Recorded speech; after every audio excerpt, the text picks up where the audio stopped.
Hello friends, welcome to our YouTube channel. तो friends, last lecture में हमने क्या किया था, हमने कैश बुक के ऊपर इंफॉर्मेशन कलेक्ट की थी। हमने जाना था कि कैश बुक क्या होती है, कैश बुक के कितने टाइप्स होते हैं, कैश बुक का यूज क्या होता है और क्यों हम कैश बुक बनाते हैं। तो आज हम क्या करने वाले हैं, आज हम एमसीक्यूज करेंगे, जैसा कि मैंने आपको प्रॉमिस किया था। आज हम एमसीक्यूज करेंगे कैश बुक के ऊपर, ठीक है। और इसके साथ साथ मैं आपके सारे के सारे डाउट्स क्लियर करता रहूंगा अगर आपके माइंड में कोई आ रहे हैं तो, ठीक है। एमसीक्यूज में से ही जो क्वेश्चंस निकलेंगे मैं आपको क्लियर करता रहूंगा, ठीक है। तो चलिए स्टार्ट करते हैं। आपकी स्क्रीन पे क्वेश्चंस आ गए होंगे। तो question number 1 is when an entry is made on both side of cash book it is called. एक एंट्री जब दोनों साइड ऑफ कैश बुक पे बनती है तो सबसे इंपॉर्टेंट चीज मैंने आपको ये बताई थी कि कैश बुक में क्या रहती है, कॉन्ट्रा एंट्री। और कॉन्ट्रा एंट्री क्या होती है, जब मैं दोनों तरफ ट्रांजेक्शंस करता हूं उसे क्या कहते हैं, हम दोनों तरफ एंट्री करता हूं उसे मैं क्या कहता हूं, कॉन्ट्रा एंट्री। तो इसका ऑप्शन क्या आएगा, डी। जर्नल एंट्री नहीं होती, डबल एंट्री नहीं होती, कंपाउंड एंट्री नहीं होती, कॉन्ट्रा एंट्री आपका ऑप्शन आ जाएगा। तो ऑप्शन नंबर डी जो है आपका करेक्ट आंसर आएगा, राइट। तो this was answer of your first question. First question का आंसर क्या है, कॉन्ट्रा एंट्री, राइट। चलिए सेकंड क्वेश्चन की बात करते हैं। सेकंड क्वेश्चन इज हमारे पास, सेकंड क्वेश्चन है हमारे पास, which of the following affects cash during a period. Cash को क्या चीज अफेक्ट करेगी। तो ये तो आपको अब जानना पड़ेगा, क्योंकि आपको आपने जर्नल भी पढ़ लिया, आपने लेजर भी पढ़ लिया, आपने कैश बुक भी पढ़ ली है। तो आपको खुद ऑप्शंस देख के समझ में आना चाहिए कि कैश को क्या चीज जो होगी वो क्या करेगी, इफेक्ट करेगी। तो रिकॉर्डिंग डेप्रिसिएशन एक्सपेंस, क्या डेप्रिसिएशन का कैश के ऊपर कोई इंपैक्ट होता है? जी नहीं। डेप्रिसिएशन जो होती है वो एसेट की वैल्यू से अपने आप कम होती रहती है, उसका कैश पे कोई इंपैक्ट नहीं होता। डिक्लेरेशन ऑफ कैश डिविडेंड, हम सिर्फ डिक्लेयर कर रहे हैं, पे नहीं कर रहे, इसका मतलब कोई इंपैक्ट नहीं होगा। Write off uncollectible account receivable, uncollectable account receivable मतलब बैड डेट्स, हमने बैड डेट्स को राइट ऑफ कर दिया, उसका भी कैश के ऊपर कोई इंपैक्ट नहीं आएगा। पेमेंट ऑफ अकाउंट्स पेबल, हम क्रेडिटर्स को पे कर रहे हैं। अकाउंट्स पेबल क्या होते हैं, क्रेडिटर्स को।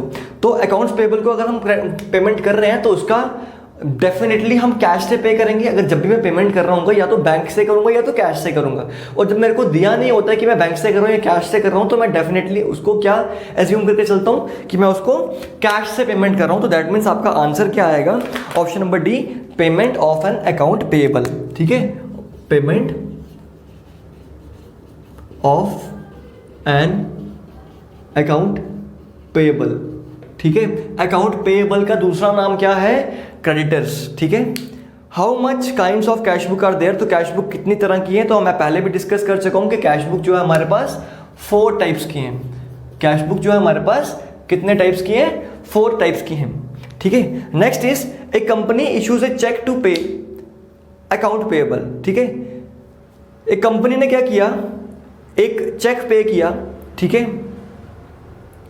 अच्छा, कंपनी ने चेक पे कर दिया अकाउंट पेएबल को, अकाउंट पेएबल को क्रेडिटर्स को, उसने एक चेक काट के दिया अकाउंट पेएबल्स को। उसका इफेक्ट क्या होगा, उसका effect of the transactions is, effect क्या होगा, इंक्रीज एसेट्स एंड लायबिलिटीज। क्या हमारे एसेट्स बढ़ जाएंगे जब मैं पेमेंट कर रहा हूँगा अपने बैंक अकाउंट से किसी की, क्या मेरे एसेट्स बढ़ेंगे?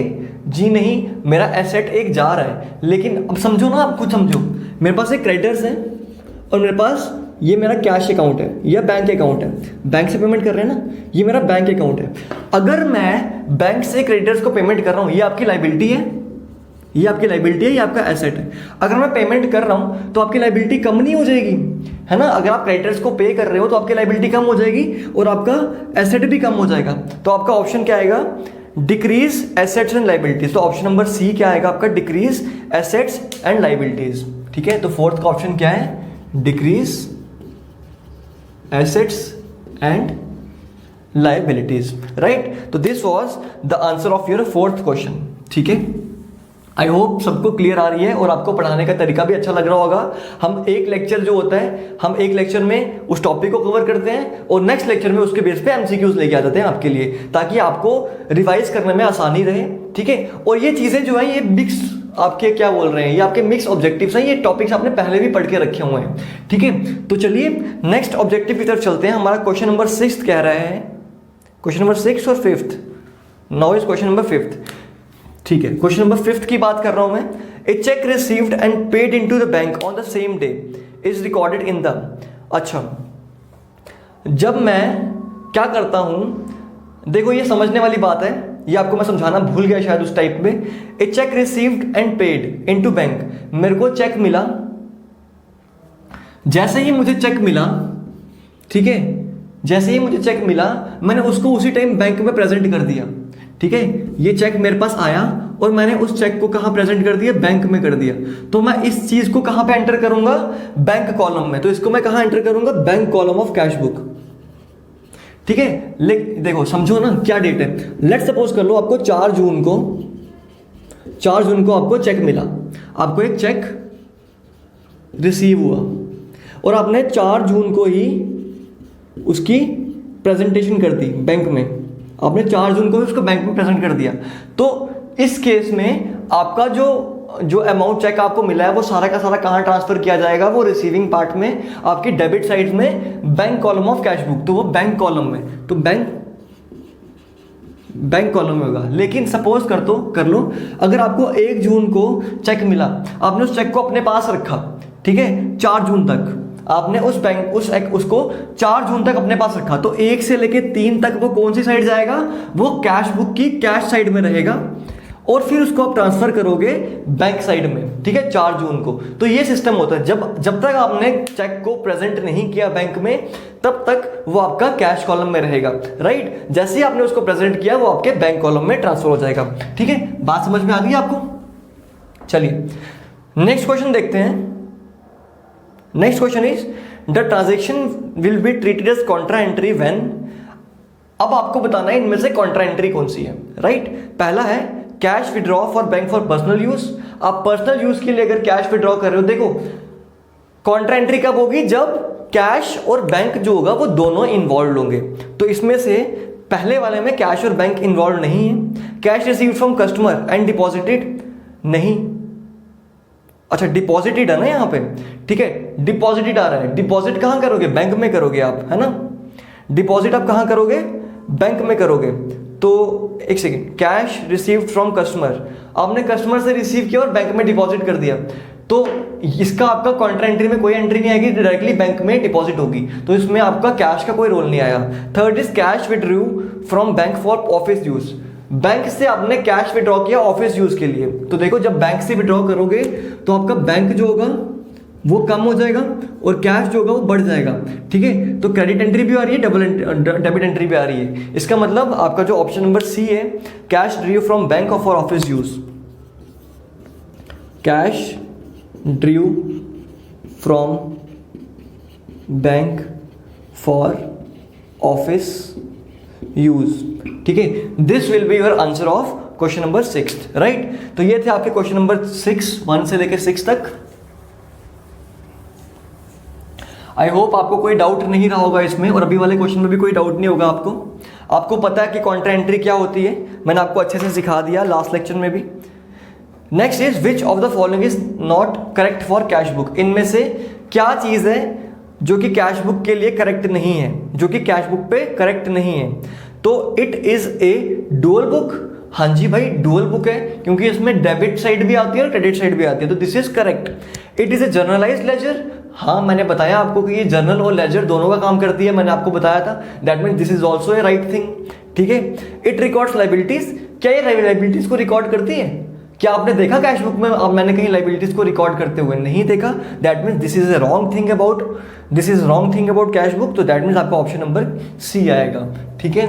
तो क्वेश्चन नंबर 7 का ऑप्शन क्या है, रिकॉर्ड्स लाइबिलिटीज, ये गलत है, ठीक है, गलत स्टेटमेंट दी गई है, ठीक है, और यही आपका ऑप्शन था।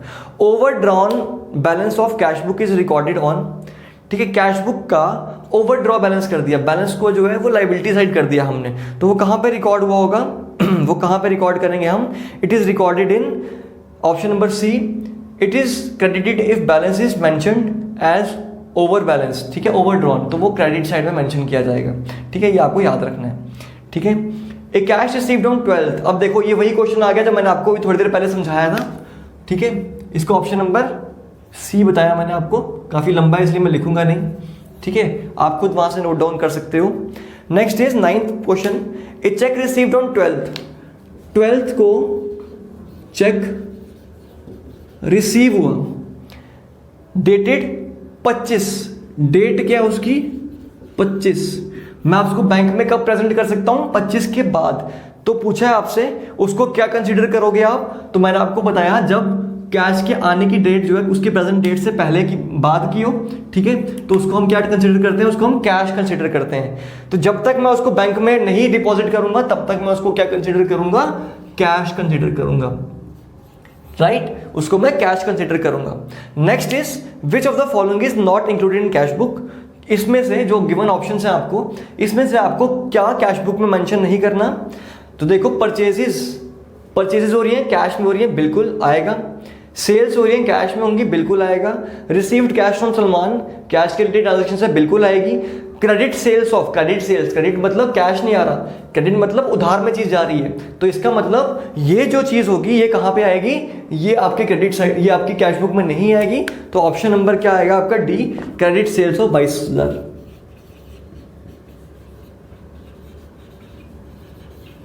क्रेडिट सेल्स ऑफ 22,000, ठीक है, ये जो होगी आपके उसमें आएगी, क्या बोलते हैं, कैश बुक में नहीं आएगी, राइट? तो this were question number 1 to 10,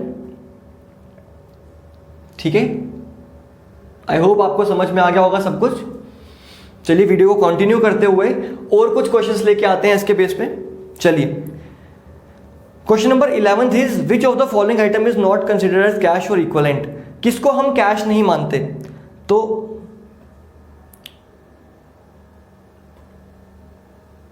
options हैं आपके पास, cash on hand, cash in hand. क्या कैश इन हैंड हमारी कैश होती है? बिल्कुल होती है।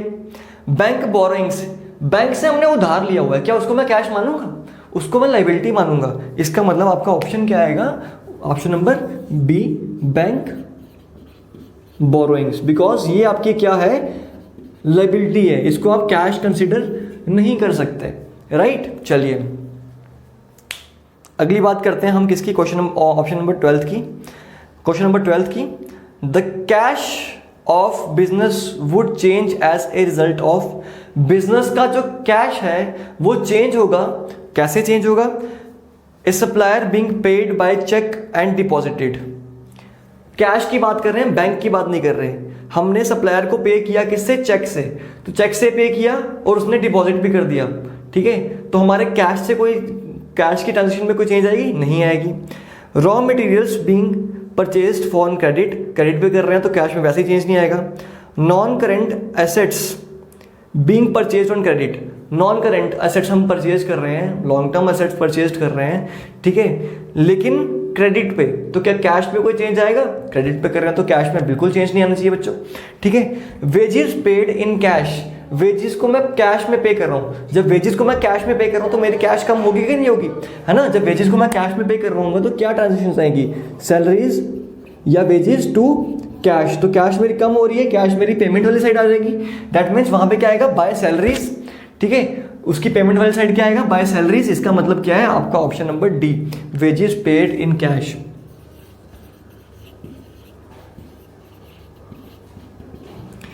This will be your answer, right. चलिए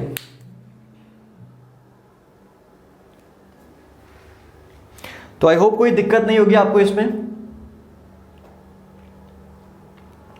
next is Contra entry is recorded in, question number 13। Question number 13 की बात कर रहे हैं हम।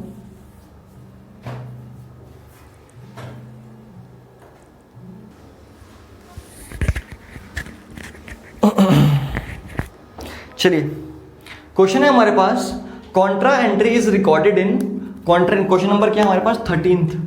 क्वेश्चन नंबर 13 है कि कॉन्ट्रा एंट्री को हम कहां रिकॉर्ड करते हैं। तो आप सब जानते हो कि मैंने आपको बताया था कि कॉन्ट्रा एंट्री कहां पे रिकॉर्ड की जाती है? डबल कॉलम कैश बुक और ट्रिपल कॉलम कैश बुक, दोनों में। अगर डिस्काउंट का कॉलम नहीं होगा डबल कॉलम में तो दैट मीन्स वहां पे कैश और बैंक होगा। तो जहां पे आपको कैश और बैंक दिख रहा है दैट मीन्स वहां पे हम कॉन्ट्रा एंट्री रिकॉर्ड कर सकते हैं, ठीक है। तो आपका ऑप्शन क्या आएगा यहाँ पे? पहला ऑप्शन है आपके पास डबल कॉलम कैश बुक, तो yes. Single column cash book no. C है 3 कॉलम कैश बुक, यस। तो फोर्थ ऑप्शन आपका बोथ ए एंड सी, तो आपका आंसर क्या आएगा? Option number D, both A and C. This will be your answer, right. देखो students, बहुत मुश्किल से आपके लिए एमसीक्यूज बनाए जाते हैं, बड़ी मेहनत की जाती है, बैकएंड में बहुत काम चल रहा होता है। तो आपको क्या करना है, आपको वीडियो को शेयर ज़रूर करना है, ठीक है, शेयर करना है और साथ में लाइक भी करना है अगर पसंद आ रही है तो, और सब्सक्राइब करना है चैनल को, और भी लोगों से करवाना, ताकि हम भी जो मेहनत कर रहे हैं उसका भी हमको फ्रूट मिले, ठीक है, और जो बच्चे पढ़ना चाह रहे हैं उनके तक ये वीडियोस पहुंचे, राइट। तो ये आपकी रिस्पॉन्सिबिलिटी है अब कि आप वीडियोस को अच्छे से लाइक करो, कमेंट करो और शेयर करो, राइट। चलिए next is question number 14। A book in which cash balance and bank balance are simultaneously maintained is known as, जिसमें कैश और बैंक जो है दोनों इकट्ठे मेंटेन किए जाते हैं, उसको क्या बोलते हैं आप? सिंपल कैश बुक तो होगी जिसमें सिंगल सिर्फ कैश होता है, सिंगल कॉलम कैश बुक जो होती है वो भी सेम हो गई। डबल कॉलम कैश बुक में आप कैश और बैंक दोनों को रिकॉर्ड कर सकते हो, दैट मीन्स आपका आंसर क्या आएगा? डबल कॉलम कैश बुक, ठीक है। तो ऑप्शन क्या आएगा आपका? 14th का आंसर आएगा डबल कॉलम। तो इस तरह के आपको ऑब्जेक्टिव्स आ सकते हैं, डबल कॉलम कैश बुक आएगा आपका आंसर, ठीक है। Next is 15th, if A business shows debit balance in its on record of its bank balance it indicates, अगर बिजनेस जो है वो क्या अपना डेबिट बैलेंस शो कर रहा होगा तो वो क्या इंडिकेट करेगा? उससे ये इंडिकेट हो रहा होगा क्या कि बिजनेस हैज बैंक ओवरड्राफ्ट। अगर आपका डेबिट बैलेंस शो कर रहा होगा बैंक का, तो इसका मतलब आपके पास कैश पड़ा हुआ है ना। तो इसमें कौन सा ऑप्शन आएगा हमारे पास? तो पहला ऑप्शन है bank has overdraft, no. The business is debtor to books of bank, no, ठीक है। Third is the bank has money in the, sorry the business has money in the bank, तो yes money in the bank, ठीक है। Business has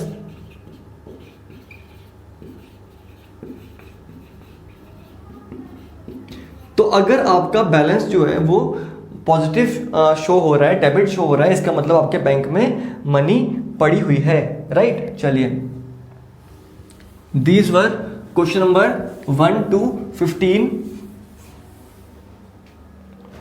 next is unfavourable balance of cash is, unfavourable balance, ठीक है। अगर हमारे पास cash में unfavourable balance है, तो अनफेवरेबल बैलेंस मतलब हमारा नेगेटिव बैलेंस है, अनफेवरेबल बैलेंस मतलब नेगेटिव बैलेंस, ठीक है। एक हो गया फेवर मतलब जो पॉजिटिव में है, अनफेवरेबल मतलब नेगेटिव में है। तो नेगेटिव मतलब हमारे ऊपर लाइबिलिटी है तो अनफेवरेबल बैलेंस क्या है? एक एक्सपेंस है, एक लाइबिलिटी है, एक गेन है या एक एसेट है। तो ऑब्वियसली ये क्या है? एक लाइबिलिटी है। तो आपका option number B, question number आपका 16, क्वेश्चन नंबर 16 का आंसर है ऑप्शन नंबर बी, ठीक है, ऑप्शन नंबर बी। चलिए, when a company receives cheque from customer the effect of transaction is, अगर एक कंपनी जो है वो चेक रिसीव करती है, चेक रिसीव करती है फ्रॉम ए कस्टमर, उसने कस्टमर से चेक रिसीव किया। हमारे पास जब चेक रिसीव होगा कस्टमर से, तो इसका मतलब क्या हुआ होगा? उसने हमसे कोई परचेज की होगी, उसने हमसे कोई चीज़ खरीदी होगी। तो इसका मतलब मेरा स्टॉक जो होगा वो कम हुआ होगा या नहीं होगा? उसका स्टॉक मेरा कम हुआ कि नहीं होगा? जो उसने मेरे से चीज़ खरीदी होगी वो मेरा कम हुआ या नहीं हुआ? और अगर मेरे पास चेक आ रहा है तो इसका मतलब मेरा बैंक जो होगा वो बढ़ जाएगा, बैंक जो होगा वो बढ़ जाएगा। और ये दोनों चीज़ें क्या हैं? ये दोनों चीज़ें मेरे बिजनेस के लिए क्या है? एसेट्स हैं। तो ऑप्शंस देखते हैं एक बार, increase assets and decrease liability, increase assets and decrease assets. तो एक एसेट मेरा इंक्रीज हो रहा है, एक डिक्रीज हो रहा है, तो यही मेरा ऑप्शन आ जाएगा, increase assets and decrease in assets, ठीक है। तो आपका ऑप्शन नंबर ए, ठीक है, this will be your answer. अगले ऑप्शन अगर देखता मैं क्या था, इंक्रीज एसेट्स एंड लायबिलिटीज, तो एसेट्स तो इंक्रीज कर रहे हैं लेकिन लायबिलिटीज पे कोई इंपैक्ट नहीं आएगा इस पे। डिक्रीज एसेट लायबिलिटीज पे तो कोई इंपैक्ट ही नहीं होगा ना, तो इसका आपका option number A he answer आएगा, ठीक है, राइट। चलिए, कितने अच्छे से समझ आ रही होगी आपको, मैं समझ सकता हूं, ठीक है, हर एक चीज अच्छे से क्लियर हो रही होगी, बिकॉज मैं चाहता हूं कि आपको रियलिटी पता लगेगी, ऑब्जेक्टिव किस तरह से आए। तभी मैं क्या करता हूं, मैं आपको एकेडमिक्स का नहीं पढ़ा रहा, आपको मैं बार बार बता रहा हूं कि आपको 11th 12th या ग्रेजुएशन पास नहीं कर रही हैं, आपको अकाउंट असिस्टेंट का पेपर पास करना है, जिसमें सिर्फ क्या आएंगे? ऑब्जेक्टिव आएंगे। और उसके लिए आपको इतना प्रैक्टिकल्स करने की जरूरत नहीं है, ठीक है। आपको इंपॉर्टेंट चीजें पढ़नी है जिसका एमसीक्यूज पे इंपैक्ट हो। तो वो सारी चीजें मैंने आपको लास्ट लेक्चर में कवर करवाई, और अभी भी आप देख पा रहे होंगे कि एमसीक्यूज में से वो सारे के सारी चीजें निकल रही हैं। Next is question number 18, cash book involves the, cash book क्या इन्वॉल्व करती है? पेमेंट, हाँ जी पेमेंट तो इन्वॉल्व करती है, लेकिन सिर्फ पेमेंट नहीं करती, बोथ पेमेंट एंड रिसीट्स, हाँ जी बोथ पेमेंट एंड रिसीट्स। तो आपका ऑप्शन क्या आएगा, बोथ पेमेंट एंड रिसीट्स। तो बोथ पेमेंट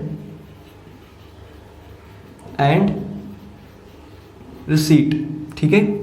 चलिए, this was question number 15, 16, 17 and 18, right. I hope समझ में आया होगा। साथ साथ आपको एग्जांपल्स देख के क्लियर करवा रहा हूं ताकि कोई भी डाउट आपके माइंड में ना रहे। The transaction will be treated as contra, question number 19 आपके बोर्ड पे आ गया होगा, क्वेश्चन नंबर 19 आपके बोर्ड पे होगा। क्वेश्चन है transactions will be treated as contra, transactions contra कब होंगी?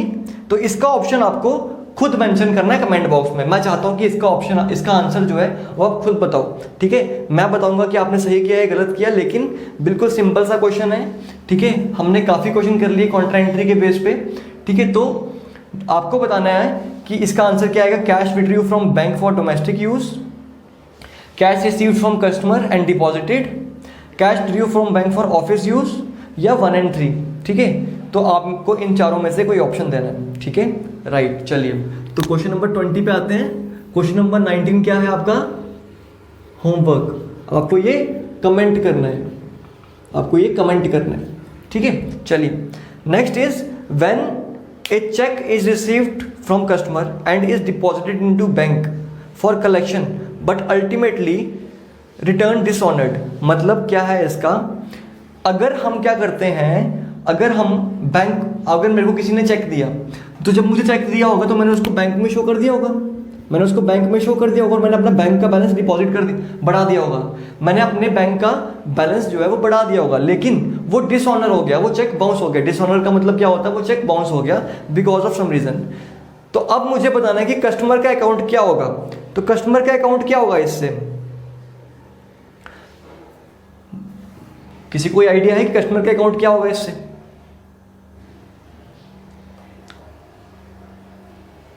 देखो, जब मेरे पास पेमेंट आई होगी तो मैंने पेमेंट क्या की होगी, bank to customer, bank to customer payment की होगी कि नहीं की होगी, ठीक है। लेकिन अब ये बैंक में जो पैसा था ये तो आया ही नहीं ना, ये दोबारा कस्टमर के पास जाएगा ना। तो अब इस एंट्री का मुझे उल्टा इफेक्ट दिखाना है, इसका मुझे कॉन्ट्रा इफेक्ट दिखाना है, इसका मुझे रिवर्स इफेक्ट दिखाना। तो कस्टमर अब क्या हो जाएगा, डेबिट हो जाएगा, और मेरा क्योंकि बैंक जो है वो उसमें पैसा आया ही नहीं, वो चला गया, ठीक है। जो मैंने यहाँ पे बढ़ाया था मुझे कम करना पड़ेगा, तो इसलिए कस्टमर अकाउंट क्या हो जाएगा, डेबिट हो जाएगा। कस्टमर अकाउंट क्या हो जाएगा, डेबिट हो जाएगा, राइट। तो आई होप आपको ये समझ में आया होगा, कोई भी डाउट आपके माइंड में नहीं रहा होगा इसके रिगार्डिंग। हर एक चीज़ को हम जर्नल एंट्री से समझ रहे हैं, ठीक है, लॉजिकली वे से कर रहे हैं ताकि आपको समझ में आए। लेकिन कंडीशन यही है कि आपको पीछे वाले जो मैंने लॉजिक समझाए, आपको गोल्डन रूल्स, आपको टाइप्स ऑफ अकाउंट्स, आपको हर एक चीज़ जो है जो मैंने पहले पढ़ा दी है वो अच्छे से क्लियर हुई होनी चाहिए, तभी जाके आप ये चीज़ें कर पाओगे, राइट। तो आज के लेक्चर में इतना ही गाइस। नेक्स्ट लेक्चर में हम नेक्स्ट टॉपिक स्टार्ट करेंगे, ठीक है। टॉपिक मैं आपको बता दूंगा नेक्स्ट लेक्चर में कि कौन सा टॉपिक स्टार्ट होगा। तब तक के लिए आप इन एमसीक्यूज को देखो, और कुछ एमसीक्यूज अगर आपको मिलते हैं तो उनकी प्रैक्टिस करते रहो, क्योंकि कोई भी नॉलेज जो है वो आपको छोड़नी नहीं है। कहीं से भी कोई भी नॉलेज मिल रही है उसको ग्रैस्प करते रहो, बिकॉज एग्जाम में कहाँ से एमसीक्यू आएगा हमको नहीं पता, लेकिन किस टाइप का आएगा वो हमने देख लिया, ठीक है। तो इन टाइप्स के एमसीक्यूज आपको आएंगे जो मैंने आपको करवाया अभी। तो आज के लिए गाइस इतना ही। Thank you very much, all the best.